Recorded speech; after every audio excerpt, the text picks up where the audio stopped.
അനക്കത്താ വേണ്ടിയാർന്നേ അനക്കത്താ പറഞ്ഞേ ഈത്തപ്പായ എനിക്കും ഇഷ്ടമാണ്. ഞാൻ അതിന്റെ കുരു തരാം. ഇപ്പറ്റി കൊറേ സാധനങ്ങൾ കൊണ്ടുവരും. നിങ്ങൾക്കൊക്കെ കുറച്ച് തരുള്ളൂ. കുഞ്ഞാപ്പോ ഇജ് വെറുതെ കുട്ടികളെ പറഞ്ഞ പൂതിപ്പിച്ച ഇജു വെക്കണ്ട. ആനക്ക് കൊണ്ടുവരണ മാറി തന്നെ ഓൽക്കും കൊണ്ടുള്ളൂ. അതാ ഇപ്പറ്റി വന്നു ഇപ്പറ്റി വന്നു. അസ്സലാമലൈക്കും. വലൈക്കും മുസലാം. കാക്കച്ചിയാ എന്താ മൂപ്പത്തി കുഞ്ഞാപ്പോ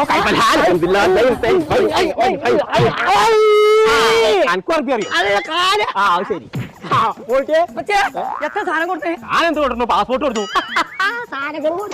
പൊന്നാരെ മോൾക്ക് കണ്ട കുട്ടികളൊക്കെ നമ്മുടെ കുടുംബത്തിൽ പെട്ടതാ. എല്ലാരും നീച്ചായിക്കോളെ. മുട്ടായി ഒന്നും കൊടുത്തില്ല. പെരേക്കോയ്ക്കോ. അല്ല പെച്ചങ്ങൾ ഒരു സാധനം കൊണ്ടാതെ പോന്നക്കണത്. ഈ കുട്ടികളൊക്കെ അതിന് കാത്തിക്കല്ലേ. എല്ലാരും ഗൾഫിൽ നിന്ന് വരുമ്പോ അട്ടപ്പറ്റിയാ കൊണ്ടുവരില്ലേ? നമ്മളെ പറ്റാക്കണേ ഒരു ഉണ്ടപ്പറ്റിയാ വന്നേക്കണേ. മലബാറിലെ ഏറ്റവും വലിയ ഹൈപ്പർ മാർക്കറ്റ് കോട്ടക്കൽ തുടങ്ങിയില്ലേ നെസ്റ്റോ. പിന്നെ എന്തിനാ അവിടെ നിന്ന് സാധനം കെട്ടി വെച്ചോണ്ട് കഷ്ടമുണ്ട്. കഷ്ടം ഉണ്ടെങ്കിൽ അത് തീർക്കണമെങ്കിൽ നെസ്റ്റോ ഉണ്ട്. ഇന്ന പെച്ച നമുക്ക് കോട്ടക്കൽ നെസ്റ്റോക്ക് പോയാലോ? ഇത് ഞങ്ങൾ പോയിക്കോളാം.